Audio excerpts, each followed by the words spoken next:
What's good, y'all? What it do? It's your man Zen Master tapping in live and direct. I'm sorry we cut the stinger a little short there, but this is yet another episode of the Straight No Chaser podcast. Our man Cliff, aka Hoop Jargon, is slightly late, but he will be joining us any moment now. But we didn't want to keep y'all waiting, so without further ado, let me introduce the host of the Straight No Chaser podcast. Tonight, I will be filling in as the host, but these guys are your normal panelists. We have D Brown to your big side of the screen, and we got Joey Flosa, Italian American, up in your upper right hand corner. They're going to be trading off. Unfortunately, my webcam is down tonight, so you're going to have to listen to me only in audio.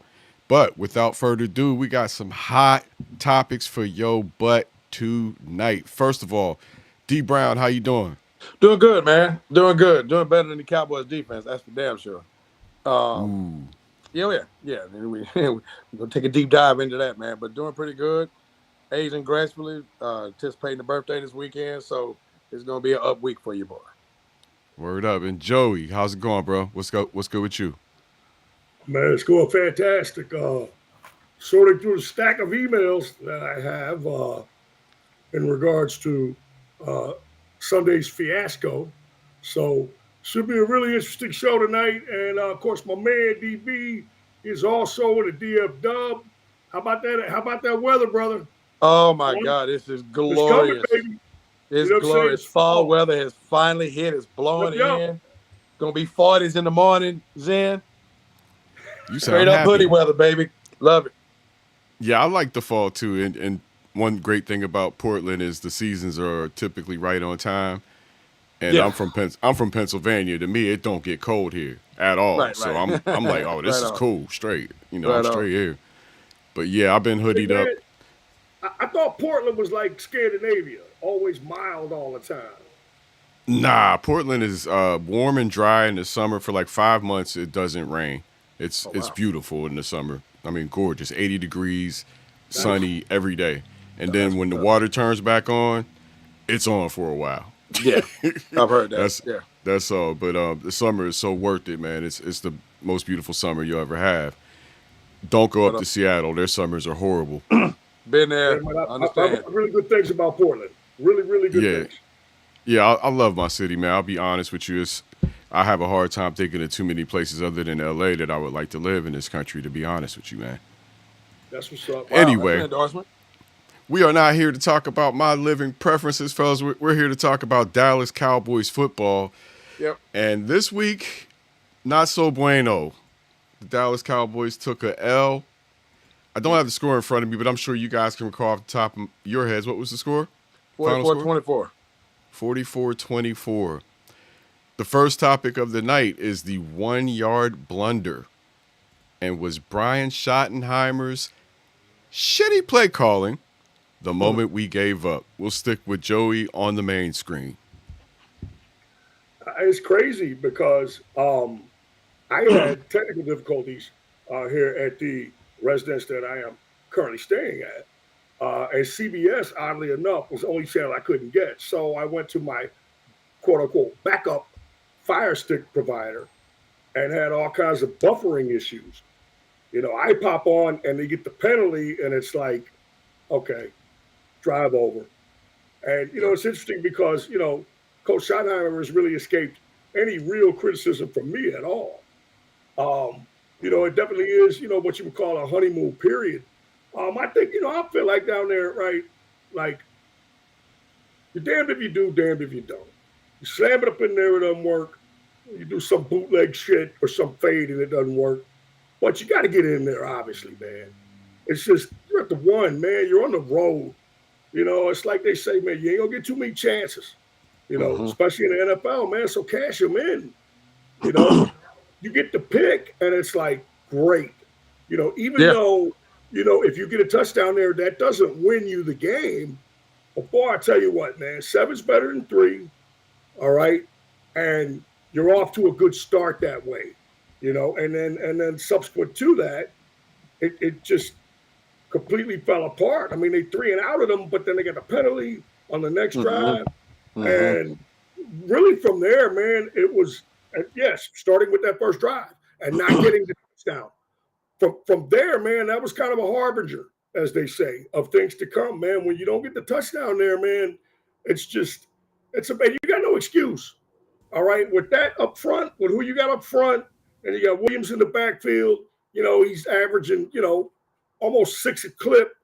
You got to Yeah. get in there, man. And you got Ferguson, great weapon. You got Pickens, jump ball if you want. You've got to find a way to get in there. So, yeah, man, I thought that was very, very telling when they did not get in. Do I think they gave up? No, the giving up came later. But, yeah, not getting in, man, at the 1, that's tough. That is a tough thing. I agree. I totally agree. Man, that so we're at the halfway point of the season, and to the question, which is a good one as far as setting the tone for the show tonight. I thought it was a tone setter, man, because the margin for error with the Cowboys this year is slim to none, right? I mean, so we've beaten it over the head and it reared its ugly head again Sunday afternoon. You cannot count on Dallas's defense being productive, giving you something in terms of play. So when they had the errant throw and we get the early pick, I'm like, oh wow, football guys are smiling on them. You got the short field. I said, man, this couldn't start out any better for them. And because you think about it, save for the Philly game in the opener, Dallas hadn't played well on the road, really at all. And it certainly, just had some real funky stuff happen at the beginning of games that kind of set the tone for the rest of the day being really weird. You think about the Chicago game, they're driving to score, and they're the long run from Williams, and then the guy literally runs up on the outside of him. He's looking to the inside, looking at his blocks. The guy comes to his left, punches the ball out, and they never get it back from that point. They never get whatever mojo momentum they were building back. It was the same way, in the games after the Carolina game. Same thing. It was a funky play in there where you never quite got it back, and they never really had it in that game just because Rico just torched them. In this one, you get the short field, get the turnover, you get it in the goal line, and to JC's spot on point about Shotty avoiding criticism. Well, not necessarily avoiding it, just really hadn't been a lot to criticize him over. I actually thought, his commitment to the run game and the balance that we've talked about for several weeks, has helped this offense be what it's been going into that game. And then he had a little McCarthy moment, right? He had a little Garrett-itis, if you will. He got cute. Instead of just, first down, I mean, you turn around and you try the funky play with Dak. He doesn't get any push, right? And then he tries to push the ball over, and he fumbles it and gets it back. I mean, it's just tried disaster all over again.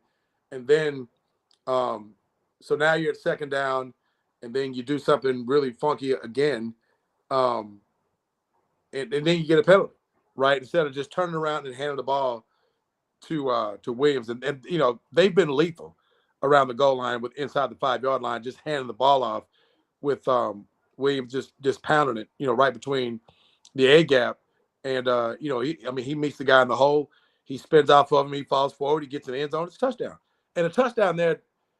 Does that win them the game? No, but that's a different, that's a different tone, and a different setup in terms of what you're looking at, in terms of the mindset of this team, because now oh no, we didn't score sets in, because we saw what happened with, Dallas didn't pretend to stop them the rest of the game. And another spot that I texted the guys during the game that, Shotty was off his game, and that happens with coaches too. I think Shotty's been really, really good as a play caller in these games, even the ones that they lost. Overall, I thought he's done a really good job of calling the offensive flow. But even he alluded to it. He's like, man, I got to call better plays. He even said it at halftime. And I just think he was a little bit off. The line didn't perform, and you knew it was going to be a funky day when Surtain gets hurt, right? And they had the penalty. Surtain gets hurt. I think he got rolled up on his ankle, or actually on the ball that was contested to George Pickens. Pickens falls on him, falls on his ankle, gets a little dinged up. He's out of the game. His backup is on him, singled up, wide side of the field. Fade is wide open. Now, Dak's been spectacular at get to the line of scrimmage. Yeah, yes. yeah. I mean, looking to see, where the matchups are. If they got to run on, he's been really good at command at the line of scrimmage and getting them in the right play. And how he missed or didn't go to Pickens on that. The guys, his Surtain's backup, their best guy is out. Defensive player of the year, and he's standing in front of George Pickens with the wide side, the fade. I mean, he could have any play he wanted. That slant, he had it. That fade, he damn sure had it. And you like Pickens' chances the way he's been going to get that play, and and he forces a slant to CD. Dak, I'm talking about, and it could have been picked, but it was knocked down. And so that, to me, the give up didn't happen then, but I do think the tone of, oh shit, it's gonna be one of those days, right? Because you had just a lot of things just were, to my man JC's word, were hinky right there in that whole sequence. You had the funky play call on first down. You get an opportunity to get a one-on-one matchup that you would have just died for, and you force the ball to the other side, and you have to settle for three. Perfunctory that you throw to Pickens when that happens. It's perfunctory. Right. Yeah, so you have to do it. Yeah, so that was kind of the tone setters in, and as we saw, it got just progressively worse from there. But that first series, it wasn't give up, but it definitely set the tone. What turned out to be just a god awful day. Okay, great responses, fellas. We have more to discuss, but before we move on, any quick retorts or anything to add to that particular topic about that 1 yard blunder? What I wanted to say very quickly was, when you didn't score, when you had it at the 1, it almost showed you weren't ready to play. Yeah. Yeah, that's a good point, man. You come out and you score, you show them you're ready to play. You're here to play. All right. And the Dak with the Pickens thing, as DB so adroitly pointed out during the game, okay, yeah, that's a fact. That's perfunctory. Yeah. Right? If right it's a new corner, you throw to him. If it's also if it's a corner that dropped an interception, you come right back and throw at his ass on the next play. Right. This is 101 type shit. Football 101. All right. And yeah, when that happens, man, it's a big letdown. It's a huge win for the defense when you trot Aubrey out there and you were at the 1. That's a massive win for the defense. No other way to look at it. Anything to add, DB, before we move on? No, man. I mean, he nailed it. I mean, like I said, you can't have that. They still have that margin for error to miss opportunities for points.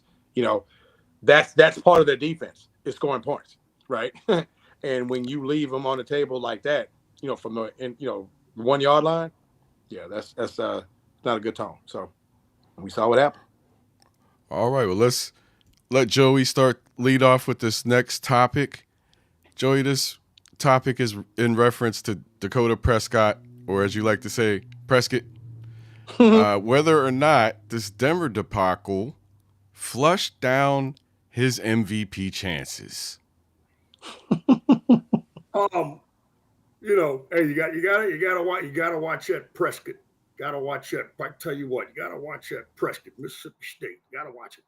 No, I don't think that one game flushes that. They need to make a playoff run and get into the playoffs. All right. And we said on the pregame that, including that game, which they lost, that they needed to win 70% of the remaining 10 games. Okay. So, 6-3 is, which is 0.667, I believe, percentage. It still gives them a chance to get in, but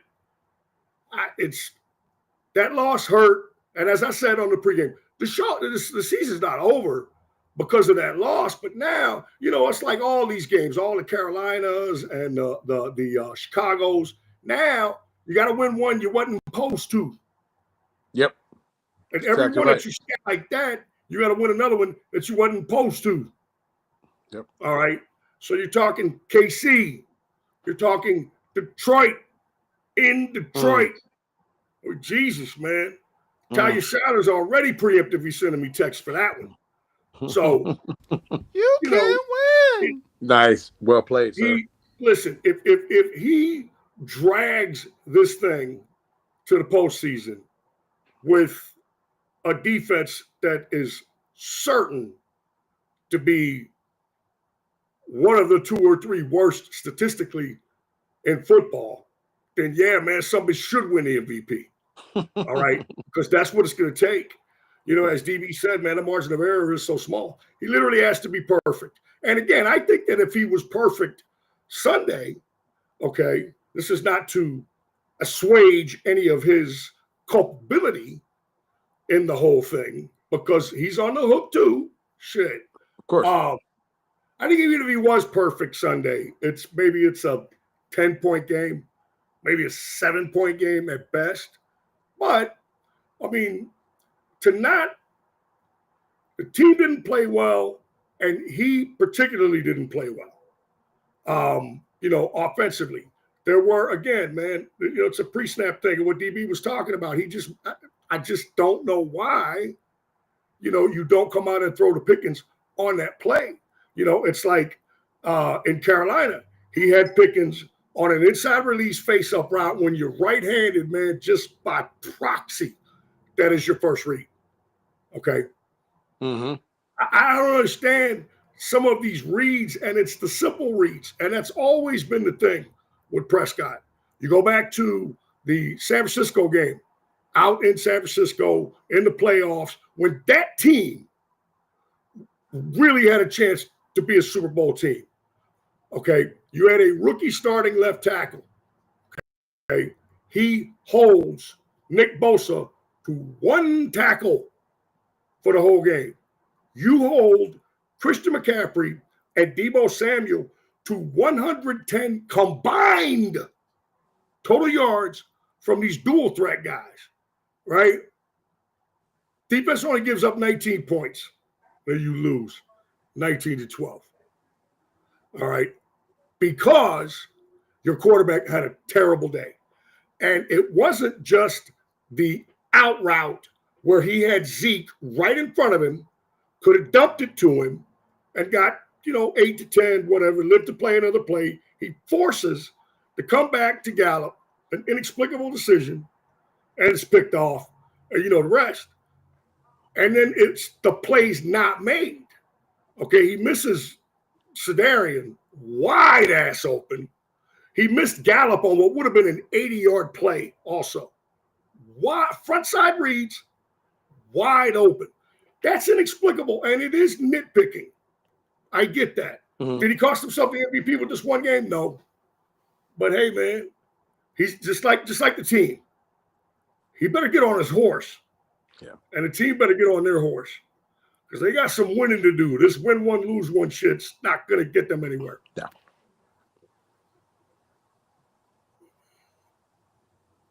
Oh, here we go. The MVP thing, man, it's funny to me. I mean, I think it's been very complimentary and earned of him being in the discussion to this point. But the reality of him actually winning the award, I thought was, very slim to begin with, because, I just don't think they're going to get there because the defense is just not going to allow it. And we saw firsthand, we talked about this a few weeks ago on the show. It's like, what does this thing look like? And we asked the question specifically, what does this thing look like when Dak and that offense, aren't on point like they've been the overwhelming majority of the season? Well, Sunday, that's what it looks like. You did have the sharpest, play calling, feel. Dak wasn't the sharpest in terms of reads. Has he had worse games? Yeah.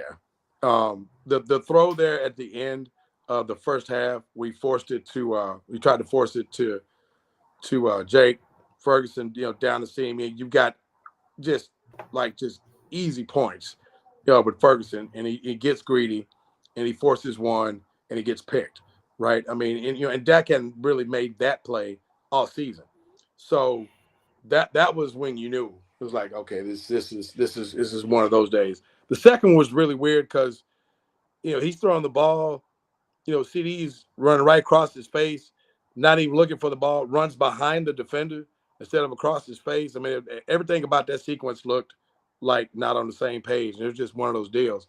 But, you win as a team, lose as a team. Dak wasn't his particular sharpest. We talk about the MVP chances, as far as this talking point goes. I mean, his odds of winning it were long. Will he stay in the conversation?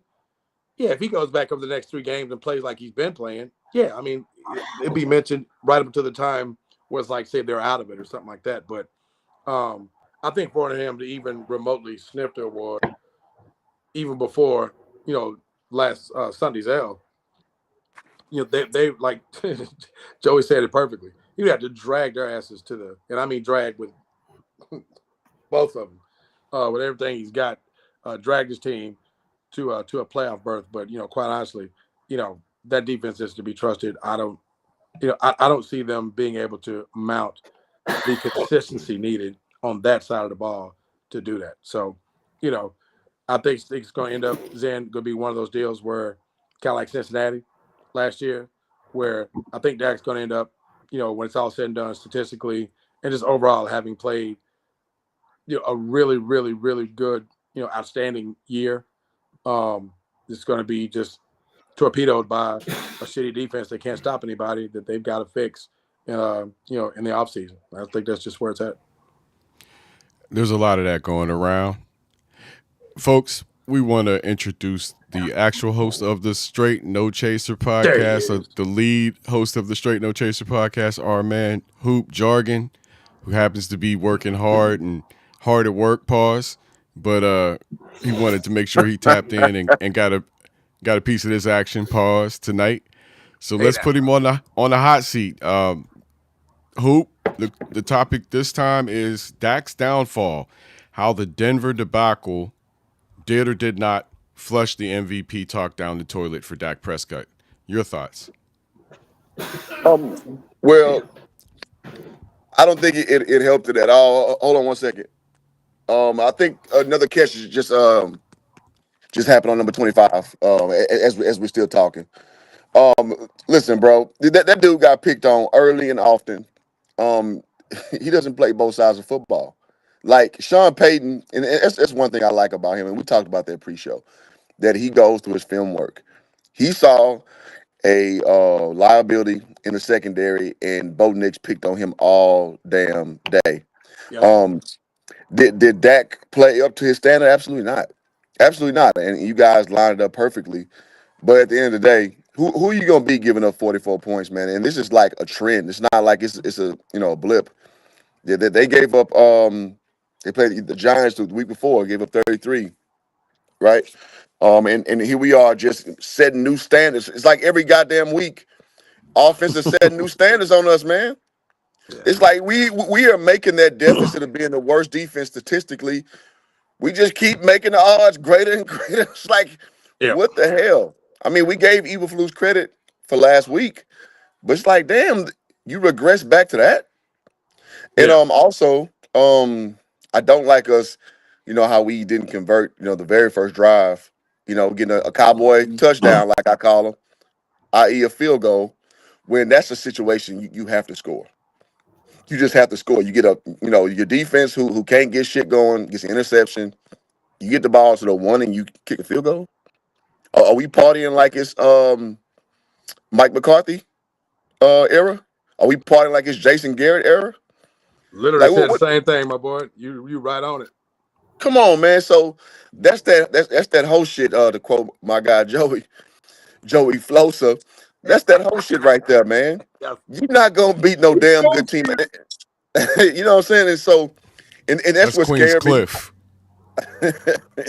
but that's what scared me before the game started. Like I said, on the road we're horrible. That makes us 1-4 Mm-hmm. now. Mm-hmm. They're exceptional at home. So heart versus head won out with my prediction. But I told you I wouldn't know until I saw what I saw in the first quarter, really. And what I saw in the first quarter past interception was some whole shit. So I was like, "Yep, this gonna be a long one." Yeah. Yeah. No doubt. Because we just a You knew momentum early. based team. We're a momentum based team. That's just what we are. So bring it all back to Dak. Dak definitely missed some valuable opportunities. And listen, man, in any given football season, you're allowed to drop a few. And I think this in Carolina are probably going to be his blemishes. But ultimately speaking, he's still been playing lights out. So to answer the question, does this knock him out of MVP contention? It shouldn't. But in the court of public opinion, I think a lot of people just kind of salivating and waiting on a game like this so they can. I Of told you course. so. What's the death? So yeah, I mean, Of course. yeah. So I call this 48-hour outrage. I think tomorrow people will get over their sensationalism, and then it'll just really go back to like the whole body of work. And with that being said, I mean Dak is still going to be one of your MVP frontrunners. Yeah, personally, fellas, for me, it's just too early. I don't think you really know until week 12. Records are a little bit more locked in. Mm-hmm. And, it should come down. Records should influence who the MVP is. So I'll look for that a little bit later. But we're getting close to midseason, so it's not an unreasonable question, in my opinion, either. Sure. Sure. Well, let's progress, man. We're going to bring Joey back to the main stage. And we're going to bring up the next topic, which is the defensive disaster. Has the Micah Parsons trade officially backfired? Well, it's too early to tell on the Parsons trade because of the future assets from it. I mean, it hasn't helped, obviously, but the real heat, boys and girls, is aimed at Matt Eberflus. Yep. Okay, now I actually got a couple of emails here from some fans that were displeased with him. I'd like to read a few. They're very short and to the point. Put my readers on. This one is from Nunzio.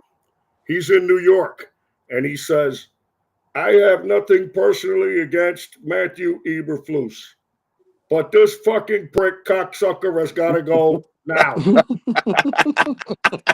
Not tomorrow, now." Thank you for that, Nunzio. We appreciate you watching, listening, and supporting the Cowboys as well as the podcast. I got another one that's even more actually direct and succinct and shorter. This one's from Carlo. He's also in New York. And he Okay. says, somebody needs to go talk to Matt Eberflus. Now, let me explain what that means in Italian American, being that I am Italian American. When they say you need to go talk to him, that means put a bullet in his brain pan. Get him the fuck out of here. That's what that means. Like, they don't want this guy coming back as a fucking consultant, even. Right? Be done with it. Be out. They want to end it now. Of course, here at Straight No Chaser, we don't advocate violence. Certainly, we don't want anyone whacked, if you will.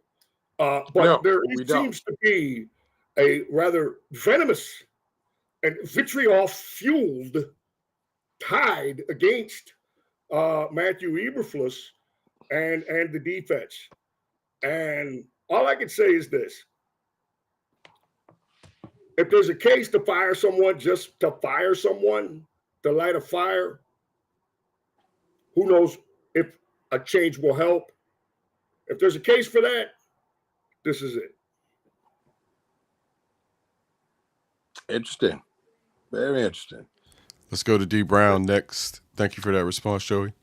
So the defensive disaster. First of all, shout out to Miss Ceci Gomez for popping on and showing us some love here during the show. For sure. Thanks for the membership. So, to cut the guy a minor piece of slack, Okay, he's playing with backups in the secondary. Both safeties, starting safeties were out, right? And it looked like it. I think one of the safeties came up, literally was pulled from the practice squad Thursday, right? So that was, for a play caller, a play designer, like Sean Payton, that was, that's lamb to the slaughter, right? And so there's that. But, a lot of those guys in the front seven, they were at practice all week. And it, just to the topic itself of it, the Michael Parsons trade officially backfiring. Well, it's affected their pass rush, no doubt. As far as officially backfiring, I would say if him being gone was like the reason everybody else is like mid and subpar, there'd be one thing. But again, and not to slight Micah, he is a fantastic, fantastic player. Um, affects the games and all the ways that we know about. But Micah was here. Dallas has been putrid against the run for about 4 years now. And Michael Parsons was very much a part of those units that was not that good against the run. I mean, and matter of fact, there were periods in there where they would look every bit as bad against the run as they do right now. I mean, I go back to, was it last year, Joey, or the year before? No, it was the year before. The year they made the playoffs. They were 12-5, but those 5 losses were all ugly losses where they got just manhandled and just and beat they got the hell ran up. on in those losses. Yeah, Buffalo, Miami, Arizona, the Rams. Rams. I mean, just the Rams. Just we're talking 200+ yard outings. And Old ass Mike Anderson. Yeah, Michael Parsons was front and center in all those. So, do you lose that pressure and that pass rush specialty that can be game affecting? Sure. And I mean, would you rather have him here? You lying your ass off if you say otherwise. But that defense is leaves a lot to be desired, talent wise. I think across the board, and at all 3 elements of that defense, they need more talent on the line.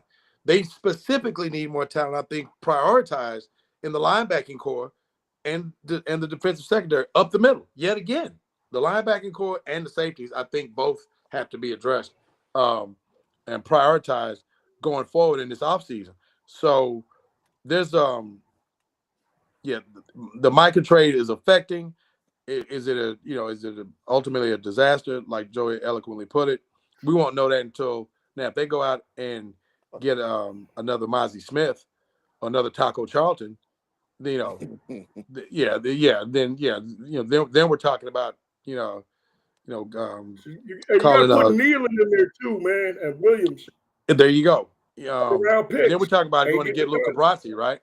So, so we'll see what happens on that front. But as far as this unit is concerned, man, this was going to be an ugly look, even if Micah had been here.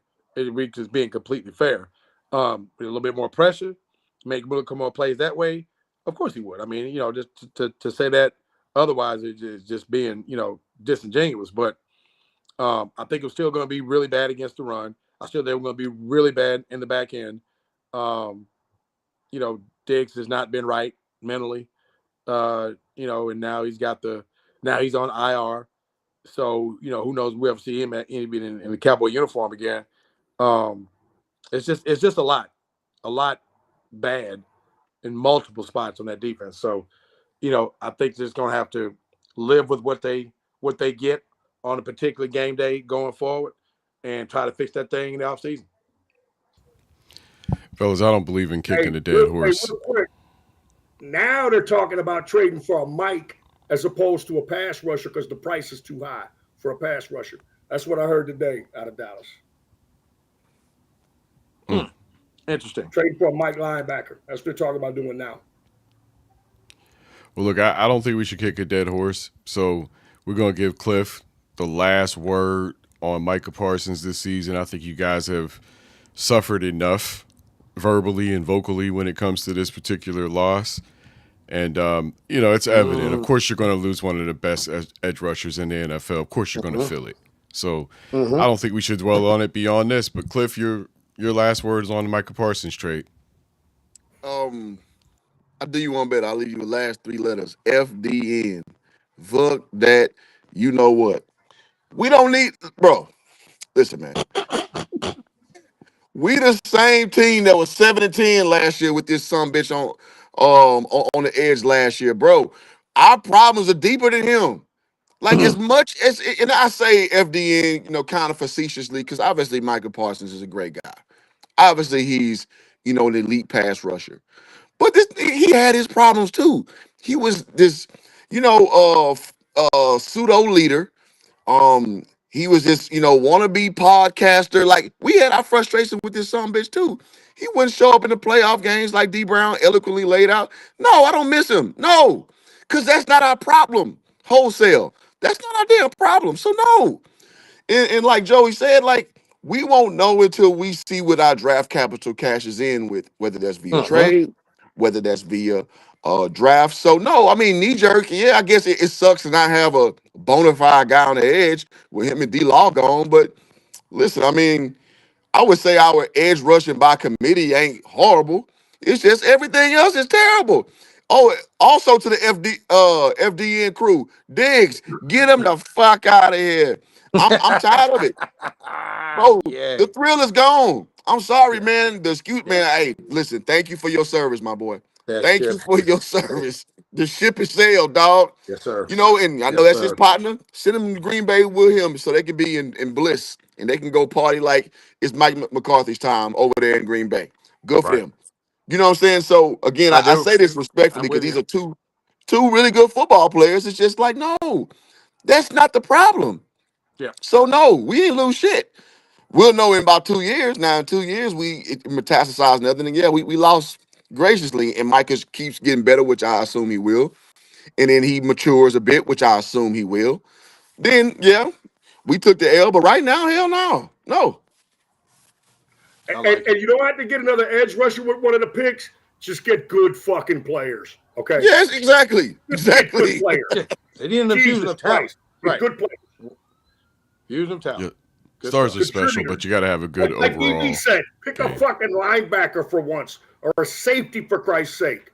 I've been begging for one for 5 years. When you pick late, those types slide to you. The stand-up linebacker. The edge guys go off the board. There's no way Micah goes at 13 the way he did to Dallas if people knew he was going to be this kind of an edge guy. He goes at 4 bare minimum. All the edge guys go first. You start talking about stand-up guys, they go later. They're like guards and centers. You can get an elite one later in the draft. Okay, safeties, a little more hit and miss, but most of those safeties are not super high draft picks, outside of Minka and Kyle Hamilton and cats like that are first rounders. But, where did Baltimore get Kyle Hamilton? At the end of the damn first round. Just get good players with the picks. And then we'll see how the trade shook out. Indeed. There you have it. Okay, fellas, one last topic tonight. We'll go ahead and let D Brown back clean up on this one. The inconsistency crisis. What will Coach Schottenheimer's big changes look like heading into this week? How do you right this ship? Man, so that's a very interesting question, man, because there was a lot of discussion floated about in the local Dallas media about those changes. I mean, he being quoted as saying there would be big changes.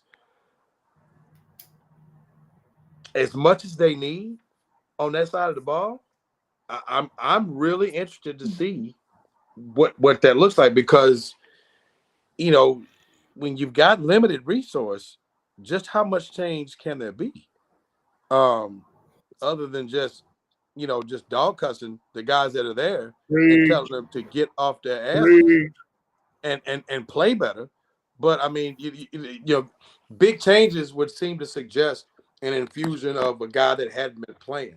Maybe there's guys who are not getting the snaps as much, and those guys are playing more. So maybe a guy like Ezraku is getting way more snaps.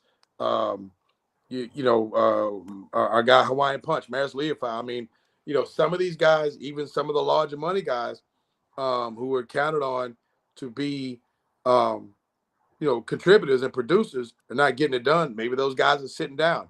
It's got to be something along those lines because, again, you got kind of limited resource. I mean, you just can't go out and say, hey, all you guys get the hell out, all you guys come in. But let's see if the Tongan kid from UCLA could play some D tackle. Yeah. The super wide, the 7'1" guy. Yeah. Big Tongan guy. The name escapes me, but yeah, the 340-pound block of human being that he is. I mean, what have you lost? Right? I mean, you're dead last in damn near everything. What have you lost? So if those are what the changes are, hell, I'm all for it. And what I do like about Shotty Zen is this: is he's been out front with, very front and center when things are as bad, not as they look as they are, particularly with this defense. His ownership of it and his willingness we've heard and seen he's been sitting in the defensive meetings prior to the Washington game. So there's an ownership there that I like. How much he can actually get done remains to be seen, but I do like the ownership. But the fact that it's a front and center topic from the head coach, is something that I like going forward, because as this thing hopefully gets better, that sets a tone of accountability for these guys to get on their shit and play. Or coach is going to step in. Yeah. Yes. So, and that's Jimmy-esque, right? Guys knew, like, if we weren't playing worth the damn, coach is going to sit us down. Coach is going to replace us. And in some cases, he really bullshitting, he'd cut you, right? So in the old days. So I like that level of accountability. It's like, man, there's going to be some changes. If that lights some fire into some people who hadn't been getting it done, I'm all for it. So we'll see what happens. A major change would be firing Eberflus to me, but whatever. Joe Flo. Shit, more like an obvious change. A major change would be firing Eberflus. I really feel like you're already going to get the new backers on the field. All right, the Leofau, Hawaiian Punch, as we call him on the show, and Shamar James. Okay, and you get Overshow back. Hopefully that helps. Hopefully he does come back and that helps. And again, the talk is they're talking about trading for a Mike linebacker. It's not a ton of them unless you want Demario Davis to play Mike linebacker, or 55, the kid from Cincinnati, who I think was, like, when he started, like, they've been going with young guys lately, but like when he started, like, that defense was good. You know what I'm saying? Right. With Henderson and him, and they had your boy Jesse Bates. Like this was a few years back, but that defense was a lot better, man. And 55 made a lot of plays. All right. And he's falling out of favor there. Okay, fine. But again, a Mike linebacker, okay, so this guy's gonna come in, he's gonna take over your signal calling for the back seven, because again, as both Cliff and DB so adeptly alluded to, was the problem is also your fucking back seven. That's also the problem. Yeah. Right? On the line ain't getting it done when they make up for it. But a back seven playing crappy.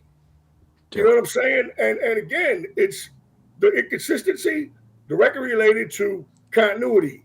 You went into the season, you thought Murray and Sanborn were your guys, right? Well, hey, man, no offense, but you guys are pathetic.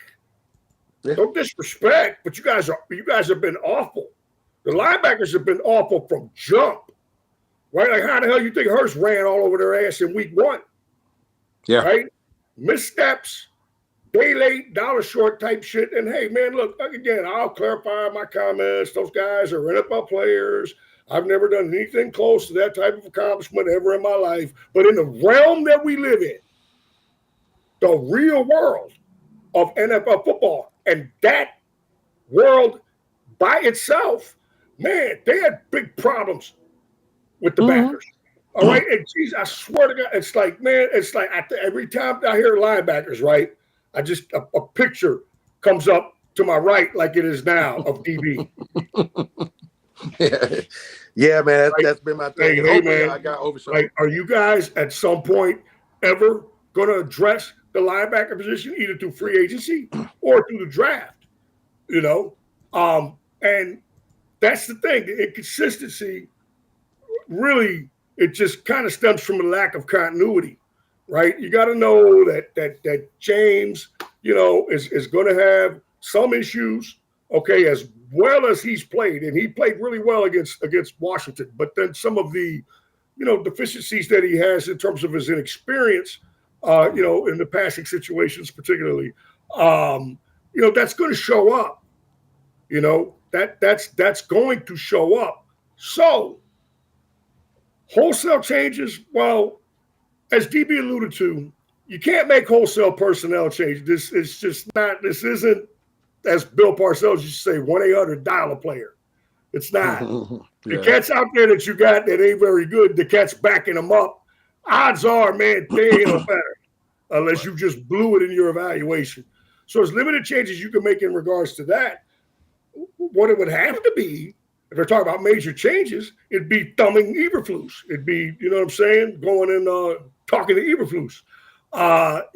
That's the only thing that you really can do at this point.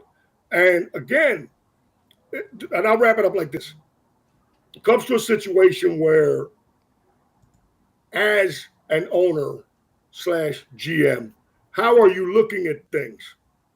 All right. Are you saying, well, we don't fire coaches mid-season, we're a class organization, whatever, man. You fired head coaches mid-season. You fired Wade Phillips' fat ass, all right, on the plane back home from Green Bay after that debacle. All right, look, what more do you need to see? All right, this is not a sacrosanct sacred cow in Matt Eberflus. I know he was with the organization before, man, but look, you do it and you make a statement. And then on top of it, you add something. Are we saying, hey, you've got to trade one of your number ones or both of them? No, it's not what we're saying. But you add something. So what you tell the fan base in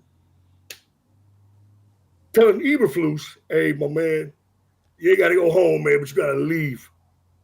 And adding a little help to it, what you tell your fan base is that, hey, man, we're giving it a shot for this season, right? I think the worst thing that, and it's something that I hate, is the talk of tanking for draft picks. I hate that shit. Football's not that kind of game. You work too damn hard and prepare, put them damn pads on to not try to go out and give a representative effort and win. Now, it can happen organically when you start trading away guys or playing young guys or what have you, all right? But that's never the goal. That's never the goal, especially a franchise like the Cowboys. You don't see the Steelers fucking tanking, do you? Never. It was, Steelers tank, never.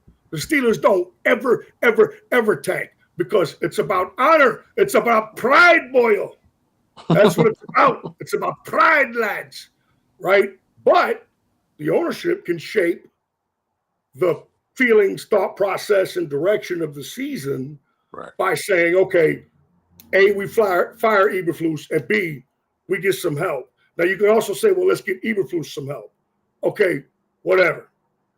But again, like my man Big Papi always said, you need to do something because after tomorrow, there is no tomorrow. There you Damn have straight. it. There you have it. And we will close the show out with the leader. Cliff, your take on this topic. Man, but before I even get into that, I do want to, raise awareness for this because I'm a big advocate for like men's health and all that good stuff. And on the last episode, you saw me on there sneezing, and I did go to the doctor, and I did get diagnosed with something I do want to raise awareness for, and that's BC FS, and that's a serious thing. So I want to raise awareness, and that's battered cowboy fan syndrome. And with this, I'm with you, bro. I don't give a fuck what he talking about. Unless I see action, dog, I'm battered. I don't care what all this big talk is. Like Joey just laid out, if you're not getting rid of Eberflus, I don't want to hear none of this rest of the shit you talking about. It means nothing to me. You know how many Jason Garrett, podium guys got to get better every day talks I done heard, and McCarthy. Yeah, You we ain't got to trusting the work. process, Cliff? Fat ass. you know how Fat how ass. how sick of that shit I am. So listen, man. If listen, and I want to say this too. Shotty has my ultimate respect. Like he hasn't shown me many blemishes, to be frank. But if I'm gonna put you in that Jimmy Johnson pantheon of coaches and tuna pantheon, like you mean what you say what you mean. I want to see the actual action. And again, the Hey, he ain't obvious there yet. thing. He ain't there yet. Okay, well, so if that's the case, then BCFS is kicking in, and I don't believe you. I'm just laying down and taking it. Whatever you go step to the mic and say, that's if you're gonna say something, pronunciated like that, where it's gonna be big changes. Nigga, I don't want to hear Marquise Bell not starting no more. Like, I don't want to hear that. I don't want to hear like, That's a great point, though. It's like what does that do? Right. yeah, like what is that? Like, what big change is that? Because you're not doing nothing offensively. Because we're fine there. So obviously, it's on the defensive part, and obviously, the crux of everything is Eberflus. It's just to quote the great Dave Chappelle, Eberflus out there fucking up. Like, it is what it is, It is what it bro. is, man. We have the worst defense in the NFL, and it's glaring. Whether it's the run we getting bashed in, whether we getting taken advantage of over the top last week, which is reminiscent of the Giants game. We're just getting abused, man. Neighbors had a game he'll never have again, right? If I fired up Madden on rookie, that's the only way I could probably replicate that game with Russell Wilson, old ass. And it just shows 2 games later he's benched for the rest of the season, basically. But he had a world beater game against us. Come on, man. I mean, how much evidence do you need? We're layman's here in the cheap seats, and we can see the shit, right? So unless you get rid of Eberflus, I ain't trying to hear it. So that's I where I'm at, love man. it. I love it. You're halfway in. You're a losing team. Facts, Cliff. Facts. You're right. There you Halfway have in, it, folks. man. You're a losing team. We You're a have a loser. consensus on Matt Eberflus that Matt Eberflus gotta go.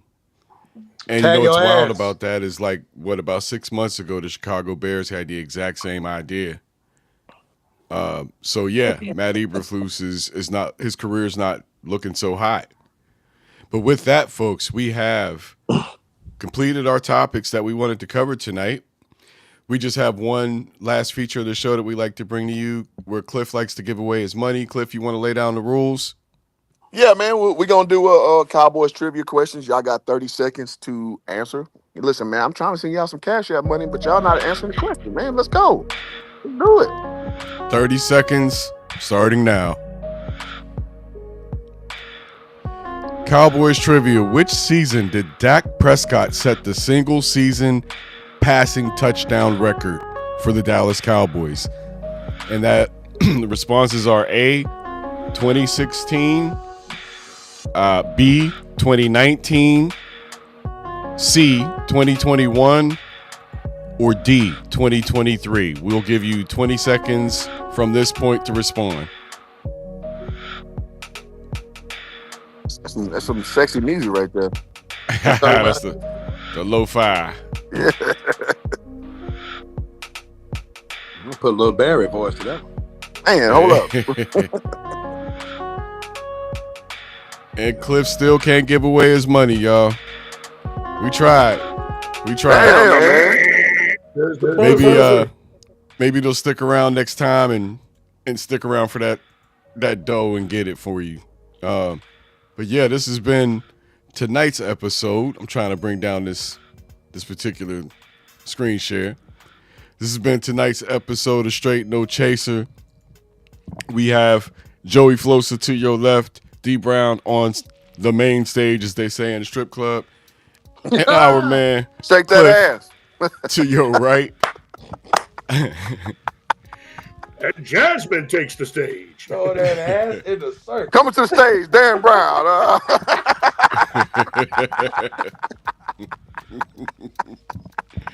Send him into the main That's a terrible stage. joke. Send him That's a into the terrible main stage. Boy, y'all some damn fools for that.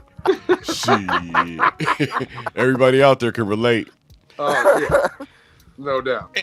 Anyhow, we will be back on Sunday, 8 a.m. Cowboy Standard Time. Nope, I'm sorry, 10 a.m. Cowboy Standard Time, 8 a.m. Pacific or Portland Standard Time, as I like to call it, to bring you a preview of this week's game. Who you got this week, guys? Cowboys. I mean, who are they playing? Oh, they playing the. We got our slump hole, the Arizona Cardinals. Yeah. Oh, well, yeah, Monday, that should be a dump. Monday night. Monday. Yeah. Monday night. Yeah. On Monday. Monday We night got our slump hole. extravaganza. Yeah, we got a slump buster coming up.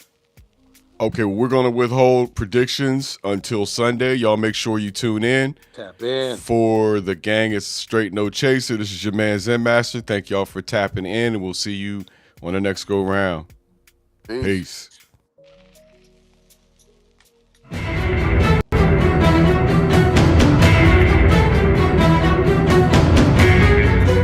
Yes.